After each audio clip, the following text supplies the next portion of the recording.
Ey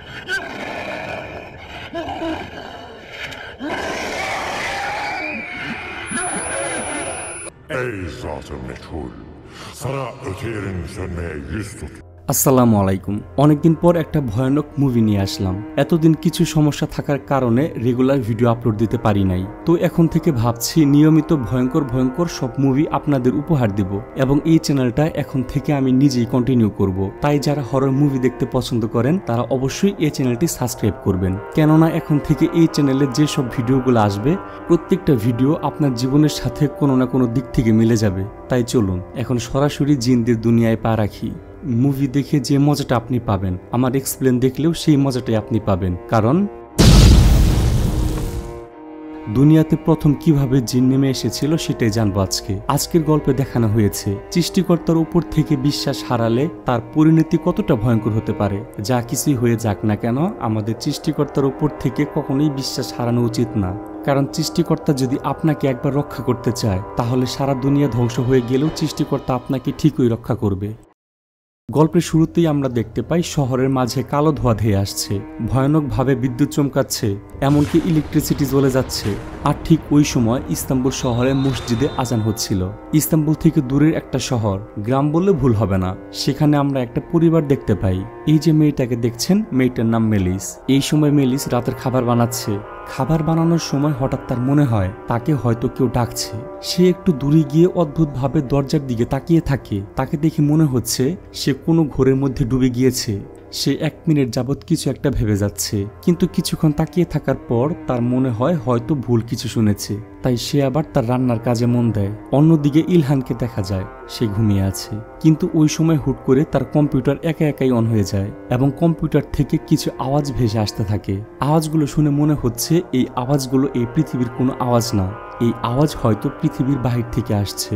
এদিকে মেলিস পানি খাচ্ছিল, কিন্তু তার পাশে থাকা একটি কাঁচা গ্লাস থেকে পানি উপরের দিকে অদ্ভুতভাবে উঠতে শুরু করে। মনে হচ্ছে পানি তার জীবন ফিরে পেয়েছে। যখন মেলিস সেই দিকে তাকায়, পানিটা আবার তার নিজের অবস্থানে ফিরে যায়। মেলিস সেখানে আর কিছু দেখতে পায় না, কিন্তু তার একটু অদ্ভুত লাগতে থাকে। অন্য পাশে ইলহানের কাশতে কাশতে ঘুম ভেঙে যায়। তখন সে দেখে তার কম্পিউটার অন হয়ে আছে আর সেখান থেকে অদ্ভুত সব আওয়াজ ভেসে আসছে। ইলহান অনেক চেষ্টা করে তার কম্পিউটারটা শাটডাউন দেওয়ার জন্য, কিন্তু কোনোভাবেই তার কম্পিউটারকে সে অফ করতে পারে না। আর কম্পিউটার থেকে সে কিছু অদ্ভুত ভাষা শুনতে পায়, কিন্তু ইলহান এর আগে এই ভাষা কোনোদিনও শুনেনি। তখন কম্পিউটারে ইলহান 388@0 এই লেখাটা দেখতে পায়, কিন্তু এটার মানে ইলহান বুঝতে পারে না। তখন তার ল্যাপটপ অফ করে মেলিসের কাছে আসে আর তাকে বলে, ইন্টারনেট কাজ করছে না কেন? মেলিস তাকে বলে, সেটা আমি কিভাবে বলবো, তুমি তো সবসময় ইন্টারনেট নিয়ে ঘাটাঘাটি করো, তুমি হয়তো কিছু একটা করেছো। এই বিষয় নিয়ে তাদের মধ্যে অনেকক্ষণ কথা হয়। তাদের কথা শুনে জানা যায় ইলহান এর আগেও একটা বিয়ে করেছিল, কিন্তু দুর্ভাগ্যবশত তার আগের স্ত্রীর সাথে তার ছাড়াছাড়ি হয়ে গেছে। কিন্তু কেন ছাড়াছাড়ি হয়েছে এটা মুভিতে ক্লিয়ার করা হয়নি। তো যাই হোক, মেলিস এখানে তার স্বামীকে বলে, ফুন্দা আমাকে একদমই দেখতে পারে না। সে ভাবে আমি হয়তো তাকে আদর করি না, কিন্তু আমি ফুন্দাকে অনেক ভালোবাসি, এটা তোমার মেয়ে বুঝতেই পারে না। ফুন্দা হচ্ছে ইলহানের আগের স্ত্রীর মেয়ে। মেলিস এখানে অনেক ইমোশনাল হয়ে যায়। তখন ইলহান তাকে শান্ত করার জন্য জড়িয়ে ধরে আর তাকে বোঝায়, তুমি চিন্তা করো না, দেখবে একদিন ঠিকই তোমাকে ফুন্দা অনেক ভালোবাসবে, তোমাকে সব সময় মা বলে ডাকবে। ওই সময় বাহিরে তারা দুইজন কিছু একটা শব্দ পায়। শব্দটা শুনে মেলিস ভয় পেয়ে যায়। মেলিস বলে, এই শব্দটা এর আগেও আমি শুনেছি। মেলিসকে এখানে অনেক ভীত দেখাচ্ছে, সে খুব ভয় পেয়ে আছে। ইলহান তখন আস্তে আস্তে বাহিরের দরজা খুলে, কিন্তু বাহিরে সে কাউকে দেখতে পায় না। ওই সময় ইলহানের ফোনে তার মেয়ে ফুন্দা ফোন করে আর তার বাবাকে তাকে এসে নিয়ে যেতে বলে। ইলহান তার মেয়েকে আনতে যাওয়ার সময় মেলিসকে তার সাথে যেতে বলে, কিন্তু মেলিস যেতে রাজি হয় না। তাই বাধ্য হয়ে ইলহান একাই তার মেয়েকে নিতে চলে যায়। আর মেলিস অদ্ভুতভাবে বাহিরের দিকে তাকিয়ে থাকে। একটু সামনে এগাতে তার পায়ে যেন কি একটা আটকে যায়। নিচের দিকে তাকিয়ে দেখতে পায় একটা মরা কাক পড়ে আছে, তার শরীর থেকে অনবরত রক্ত বের হচ্ছে। বিষয়টা তার কাছে একটু অদ্ভুত লাগে। তো এরপর মেলিস আস্তে আস্তে তার রুমে চলে আসে। তার মনে হচ্ছিল তাকে হয়তো কেউ দূর থেকে দেখছে। তখন অন্য রুম থেকে অদ্ভুত আওয়াজ আসতে শুরু করে। মেলিস যখন সেই দিকে তাকিয়ে থাকে তখন কেউ একজন তাকে ফোন করে। মেলিস ফোন রিসিভ করলে ওই পাশ থেকে কোনো শব্দ আসে না। তখন তাদের রুমে থাকা টিভি একাই অন হয়ে যায়। টিভিটা বারবার ফ্লিকার করছিল। মেলিস যখন টিভিতে হাত দেয় তখন টিভির ভেতর থেকে অদ্ভুত কিছু ভাষা শুনতে পায়। তখন আবার উপরের রুম থেকে কিছু আওয়াজ ভেসে আসতে শুরু করে। মেলিস যখন উপরে আসছিল তখন আমরা ঘরের ভিতর দেখতে পাই একটা ভয়ঙ্কর জিনকে, যে দেওয়ালের ভেতর দিয়ে হেঁটে যাচ্ছে। শুধু তার মুখটা দেখা যাচ্ছে। কিন্তু মেলিস যখন রুমে ঢুকে তখন সে সেখানে কাউকে দেখতে পায় না। তখন মেলিস খুব ভয়ে ভয়ে নিচে চলে আসে। ল্যাপটপ অন করতে সেখানে সে কিছু আওয়াজ শুনতে পায়, কিন্তু এই আওয়াজগুলো শুনে তার অদ্ভুত লাগে। মেলিস ভাবে এই আওয়াজগুলো তো পৃথিবীর কোনো আওয়াজ হতে পারে না, তাহলে এই আওয়াজ কোথায় থেকে আসছে। তখন সে ল্যাপটপে তার স্বামী ইলহানের ছবি দেখতে পায়, আর যেটা দেখে ভয় পেয়ে সে দাঁড়িয়ে পড়ে। ঠিক তখন ইলহানের মতো একটা খারাপ জিন তার গলা চেপে ধরে আর তাকে আরবিতে কিছু একটা বলে। তখন মেলিসের ঘুম ভেঙে যায়। মানে এতক্ষণ মেলিস স্বপ্ন দেখছিল, কিন্তু তার ভয় কোনোভাবেই থামছে না। তার সবসময় মনে হচ্ছে এই ঘরে হয়তো কেউ আছে যাকে সে দেখতে পাচ্ছে না। এভাবে ভয় নিয়ে এদিক ওদিক কি যেন খুঁজতে থাকে মেলিস। ঠিক তখন তার রুমের ইলেকট্রিসিটির বক্স ব্লাস্ট হয়। মেলিস প্রচন্ড ভয় পেয়ে যায়। সে ভাবতে থাকে কেন হুট করে তাদের ইলেকট্রিসিটির বক্স ব্লাস্ট হলো, এখন সে কি করবে বুঝতে পারছে না। এক জায়গায় অসহায়ের মতো দাঁড়িয়ে থাকে। অবশ্য এটা ছাড়া তার আর করার মতো কোনো কাজ নেই। তখন আবার বাহির থেকে কেউ দরজায় ধাক্কা দেয়। মেলিস যখন দরজা খুলতে যাবে তখন আবার দরজাতে আরো জোরে শব্দ করা হয়। তখন মেলিস ইলহানকে ফোন করে বলে তুমি তাড়াতাড়ি বাসায় আসো, কেউ একজন দরজা ভেঙে ভেতর ঢোকার চেষ্টা করছে। ওই সময় মেলিস দেখতে পায় ঘরের ভেতর ধোয়ার মতো কি যেন ঢুকে পড়েছে। এটা দেখে মেলিস নিজেকে ঠিক রাখতে পারে না, ভয়ে পুতুলের মতো দাঁড়িয়ে থাকে। একটু পর ইলহান তার মেয়ে আর তার মেয়ের দুইজন বন্ধুকে নিয়ে বাড়িতে আসে, কিন্তু তারা মেলিসকে কোথাও দেখতে পায় না। কিছুক্ষণ খোঁজাখুঁজি করার পর মেলিসকে পেয়ে যায়। মেলিস ভয়ে নিজে চুপচাপ বসে আছে, সে কোনো কথা বলছে না। তখন ইলহান তাকে বলে কি হয়েছে, তুমি এভাবে বসে আছো কেন? তখন মেলিস তাকে বলে কেউ আমাকে মারার চেষ্টা করছিল, কিন্তু সে মানুষ না, সে অন্য কিছু। ইলহান বলে তুমি কি বলছো এসব?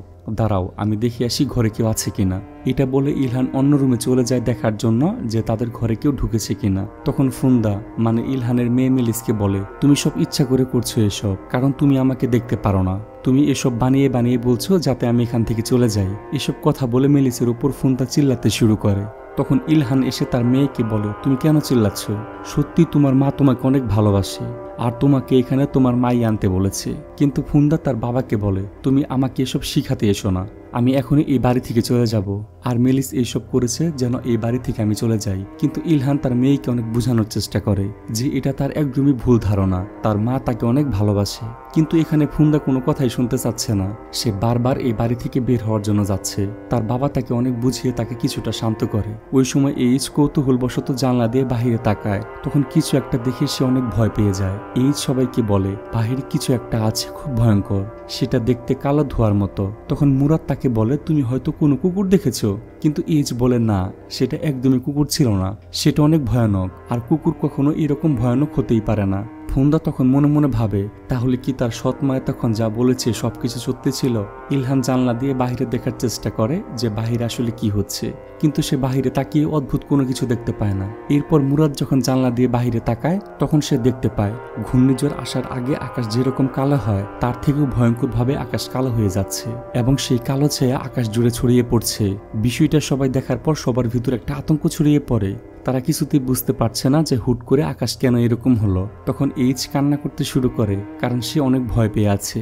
সবাইকে সে বলতে থাকে কেউ সাহায্যের জন্য ফোন করো, আমি এখানে আর থাকতে চাই না। ঠিক ওই সময় আকাশ থেকে কালো ধোঁয়া এসে তাদের বাড়ির দরজাতে জোরে একটা আঘাত করে। ভয়ে সবাই চিৎকার করে ওঠে। তারা বুঝতে পারে না কি হচ্ছে তাদের সাথে। এইসব এক প্রকার সবার মাথা খারাপ হয়ে যাচ্ছে, কারণ তারা এরকম জিনিস আজ পর্যন্ত কখনো দেখেনি। কিন্তু ইলহান সবাইকে বোঝানোর চেষ্টা করছে তোমরা শান্ত হও, আমি দেখছি কি করা যায়। কিন্তু কে শুনে কার কথা? ওই সময় মুরাদ তাদের ঘরে একটা টেলিভিশন দেখতে পায়। তখন মুরাদ বলে আমরা তো টেলিভিশনে খবর দেখতে পারি যে দুনিয়াতে কি হচ্ছে। তখন ইলহান টেলিভিশনটা অন করে, কিন্তু টেলিভিশনে তারা যা দেখতে পায় তাদের ভয় আরো বেড়ে যায়, কারণ তারা দেখতে পাচ্ছে ইস্তাম্বুল শহর আগুনে পুড়ে যাচ্ছে। আশেপাশের বড় বড় যে দালানগুলো ছিল সবগুলো ভেঙে পড়ছে, বড় বড় সেতু ব্রিজ সব ধসে পড়ছে, পানি উপর থেকে উঠে আসছে। এখানে একটা কথা বলি আপনাদের, আমরা মুসলমান যারা আছি তারা তো অবশ্যই কিয়ামত বিশ্বাস করি। কিয়ামতে যেমন অবস্থা হবে ঠিক এই অবস্থাটাই তারা টিভিতে দেখতে পাচ্ছে। তখন এইজ বলে আমার মা বাবা হয়তো এতক্ষণে মারা গিয়েছে। তখন ফুন্দা বলে এগুলো বাস্তব হতে পারে না, মানে এখানে কেউ বিশ্বাসই করতে পারছে না যে কিয়ামত শুরু হয়ে গিয়েছে। সবাই যার যার ফোন বের করে সাহায্যের জন্য ফোন করতে চায়, কিন্তু সবাই দেখতে পায় যে তাদের ফোনের কোনো নেটওয়ার্ক নেই। তখন তারা ল্যান্ডলাইন থেকে ফোন করার চেষ্টা করে, কিন্তু সেখানে একই অবস্থা, কোনোভাবেই তারা কারোর সাথে যোগাযোগ করতে পারছে না। তখন তাদের ঘরের ভেতর সে কালো ধোঁয়া ঢুকে যায়। ভয়ঙ্কর এক পরিবেশ তৈরি হয় ঘরের ভিতর। সবাই পাথরের মতো দাঁড়িয়ে থাকে, ভয়ে তাদের শরীরের রক্ত চলাচল একদম বন্ধ হয়ে যায়। কিন্তু এই কালো ধোঁয়া তাদের কোনো ক্ষতি করে না, আস্তে করে রুম থেকে আবার বের হয়ে যায়। তখন তাদের আচমকা টিভিটা আবার অন হয়ে যায়। তারা টিভিতে দেখতে পায় চলন্ত বিমানে আগুন ধরে গেছে এবং কিছুক্ষণের মধ্যেই বিমান বিমানটা ব্লাস্ট হয়ে যায়। আবার কিছু মানুষ একটা গুহার ভিতর দিয়ে মাথা নিচু করে কোথাও যেন যাচ্ছে। তাদেরকে দেখে স্পষ্ট বোঝা যাচ্ছে যে তারা কোথায় যাচ্ছে তারা নিজেরাও জানে না।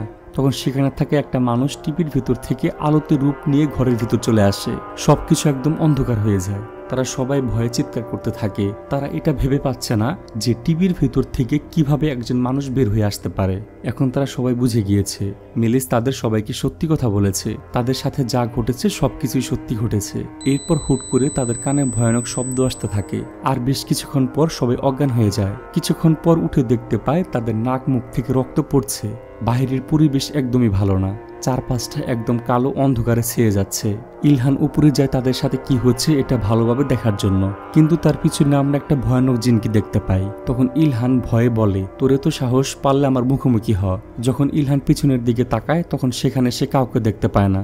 নিচে চিল্লানোর আওয়াজ পেয়ে ইলহান দ্রুত নিচে গিয়ে দেখতে পারে এইচ এর উপর ভয়ঙ্কর কিছু জিন ভর করেছে। তার মুখ একদম রক্তাক্ত হয়ে গেছে, চোখ লাল হয়ে আছে। এইচ ভয়ঙ্কর ভাবে চিৎকার করছে। তার মনে হচ্ছে তার শরীরের রক্তের মধ্যে দিয়ে কেউ যেন হেঁটে যাচ্ছে। ইলহান লাইট দিয়ে এইচের মুখের ভেতর দেখার চেষ্টা করলে দেখতে পায় তার মুখের ভেতর রগগুলো একদম কালো হয়ে আছে। তার গলার ভেতর সেই কালো ধোঁয়া দেখা যায়, যেটা দেখে ইলহান আর মুরাদ বেশ ভয় পেয়ে যায়। আর তার ভেতর ভয়ঙ্কর এক জিন প্রবেশ করেছে। তাকে দেখে মনে হচ্ছে সে এখন সবাইকে খেয়ে ফেলবে। তার মুখ থেকে রক্ত বের হচ্ছে, চোখ রক্তের মতো লাল হয়ে আছে। দেখে মনে হচ্ছে এখনই হয়তো তার চোখ তার মুখ থেকে বের হয়ে আসবে, আর সেই চোখ সবাইকে একদম খেয়ে ফেলবে। এইচকে এই অবস্থায় দেখে তারা সবাই ভয় পেয়ে যায়। তারা কি করবে বুঝতে পারছে না, কারণ তাদের সামনে যে দাঁড়িয়ে আছে সে আর মানুষ নাই, সে অন্য কিছুতে পরিণত হয়েছে। এরপর এইচ রুম থেকে দৌড়ে বের হয়ে যায়। সবাই তাকে অনেক আটকানোর চেষ্টা করে, কিন্তু তাকে আটকাতে পারে না। সবাই ভাবতে থাকে হয়তো দুনিয়াতে কিয়ামত শুরু হয়ে গিয়েছে, এখন তাদেরকে আল্লাহ ছাড়া আর কেউ বাঁচাতে পারবে না। তারা যখন নিজেদের মধ্যে কথা বলছিল তখন বাহির থেকে তাদের ঘরে আবার সেই কালো ধোঁয়া প্রবেশ করে, আর এই কালো ধোঁয়ার মধ্যে থেকে ভয়ঙ্কর মানুষের মুখ তাদের দিকে এগিয়ে আসতে শুরু করেছে। দেখে এমনটা মনে হচ্ছে হয়তো দোজখ থেকে সবাই তাদের বাড়িতে ছুটে আসছে তাদেরকে নিয়ে যাওয়ার জন্য। এই অবস্থা দেখে সেখানে থাকা সবার দম বের হওয়ার মতো অবস্থা। সবাই ভয়ে চিল্লাতে শুরু করে আর আল্লাহর কাছে সাহায্য চায়, হে আল্লাহ, আমাদের সবাইকে রক্ষা করুন, আপনি ছাড়া এখন আমাদের কেউ রক্ষা করতে পারবে না। আমরা দেখতে পাই বাহিরের অবস্থায় একদম ভয়ঙ্কর হয়ে গিয়েছে। আকাশ থেকে কালো ধোঁয়া পুরো বাড়ির উপর নেমে আসছে। দেখে মনে হচ্ছে এখনই মনে হয় সবকিছু শেষ হয়ে যাবে। সবাই প্রাণ বাঁচানোর জন্য এদিক ওদিক ছোটাছুটি করছে, আর এর সাথে সাথে এইচকে সবাই খুঁজে যাচ্ছে, কিন্তু তারা কোথাও এইচকে খুঁজে পায় না। তারা কিছুক্ষণ খোঁজার পর ফুন্দাকে খুঁজে পায়। ফুন্দা নিচে শুয়ে ছটফট করছে, তার ভিতরে ভয়ঙ্কর কিছু একটা ঢুকেছে। তখন ফুন্দা তার বাবাকে বলে, বাবা, আমার মনে হয় আমার ভিতরে কিছু একটা আছে, আমার সারা শরীর পুড়ে যাচ্ছে। এখানে সে এতটাই ভয়ঙ্করভাবে কান্না করছে, তাকে দেখে মনে হচ্ছে তার ভিতরে রক্ত মাংস সব এক হয়ে যাচ্ছে। তারা তাদের মেয়েকে এই অবস্থায় দেখে কান্নায় ভেঙে পড়ে এবং তাদের ভিতর থেকে সব ভয় দূর হয়ে যায়। তারা চিৎকার করতে থাকে, মহান আল্লাহর কাছে সাহায্য চায়, কিন্তু এতে কোনো লাভ হয় না। তখন তারা ফুন্দাকে কোলে নিয়ে সামনের দিকে এগিয়ে যেতে থাকে। এদিকে মুরাদ এইচের সামনে পড়ে যায়। এইচকে এখানে অনেক ভয়ানক দেখাচ্ছে, তার মুখ থেকে রক্ত বের হচ্ছে, তার মুখের সব চামড়া গলে গলে পড়ছে। এইচ মুরাদের দিকে তাকিয়ে ভয়ঙ্করভাবে চিৎকার করতে থাকে। এটা দেখে মুরাদ তখনই সেখান থেকে দৌড়ে ইলহানের কাছে চলে আসে। এরপর দেখা যায় তাদের বাড়ির চারপাশে সে কালো ধোঁয়া একদম ছেয়ে যাচ্ছে, পুরো বাড়ি ঘিরে ফেলেছে, আকাশ কালো হয়ে গেছে। তখন ইলহান আকাশের দিকে তাকিয়ে বলতে থাকে, আমি তোকে ভয় পাই না, তোরা হচ্ছিস নরকের কি চাস তোরা, তোরা শুধু মানুষের প্রাণ নিতে জানিস। এই কথা বলার সাথে সাথেই আকাশ থেকে কালো ধোঁয়া এসে তাদেরকে সেখানেই মেরে ফেলে, আর এখানেই গল্পটা শেষ হয়ে যায়।